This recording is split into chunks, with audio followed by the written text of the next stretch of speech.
काय झालं तुला आई? तू माझ्याशी अशी का वागतेस? मी काल रात्री तुला किती फोन केले, तू फोनही घेतला नाहीस.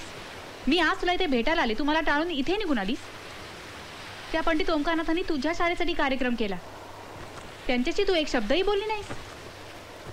गाणं संपल्यावर मी आत आले होते, तुला त्यांच्या मिठीत पाहिलं. शोभतं तुला हे? प्लीज आई, पंडित ओंकारनाथ माझे गुरु आहेत, माझ्या वडिलांसारखे आहेत ते. म्हणूनच त्रास झाला.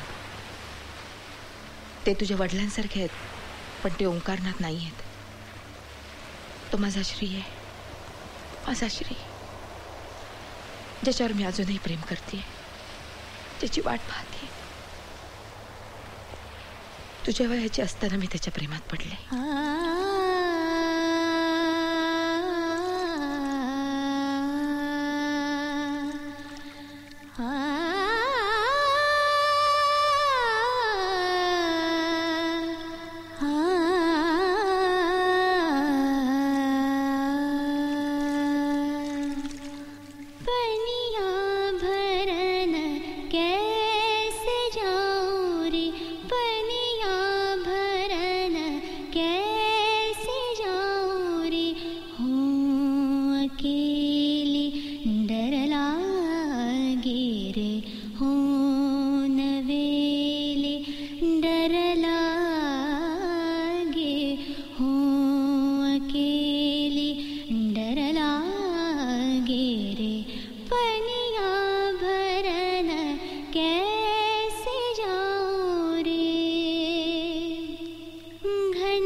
गार्गी, एक सांगू, एवढी वर्ष ती तुझ्यासाठी एकटी राहिली, स्वतःचं प्रेम विसरून.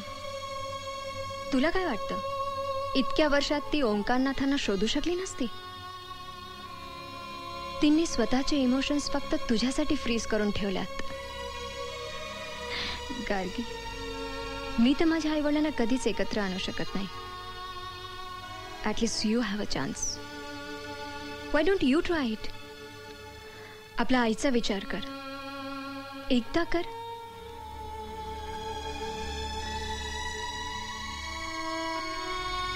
असं होऊ शकतं. If you decide it. हीच वेळ एकमेकांना जपायची असते. तूच त्या दोघांना एकत्र आणू शकतेस.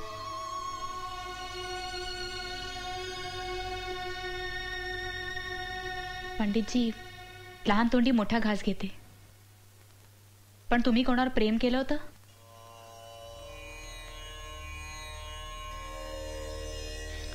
हो. कुणावर? स्वरांवर, तिच्या गळ्यातल्या स्वरांवर. देवकी, देवकी तिचं नाव. मी तिच्या गळ्यात सूर शोधायचो आणि ती नुसतीच हसायची. तीही सुरात. वेड लागायचं. मग सगळं अपूर्ण राहिलं.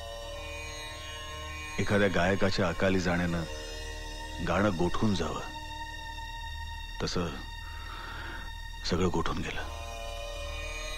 तुम्ही तिला शोधण्याचा प्रयत्न नाही केला? नाही.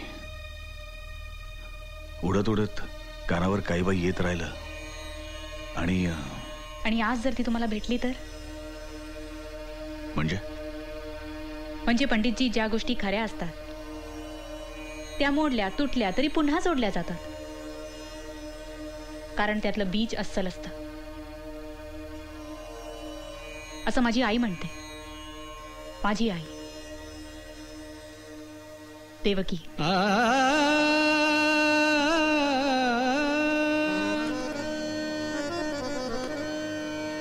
ऐनक में छब देखन जाऊं तू ही नजर आवे, ऐनक में छब देखन जाऊं तू ही नजर आवे, नाम ग्राम में भूल न जाऊं, नाम ग्राम में भूल न जाऊं, तेरो ही नाम बतावे, ऐनक में छब देखन जाऊं तू ही नजर आवे.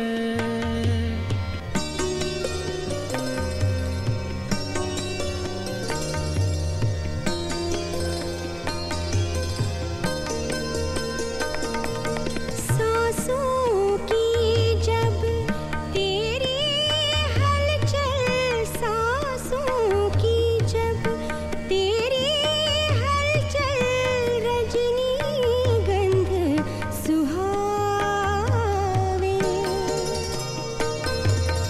दुख की आहट तुमरे सुन मोरे नैना निर्बहाए, जन्म जन्म की पीड़ा तेरी, जन्म जन्म की पीड़ा तेरी, सब मुझ में आ जावे, ऐनक में जब देखन जाऊं तू ही नजर आवे, ऐनक में जब देखन जाऊं तू ही नजर आवे, तू ही नजर आवे, तू ही नजर आवे.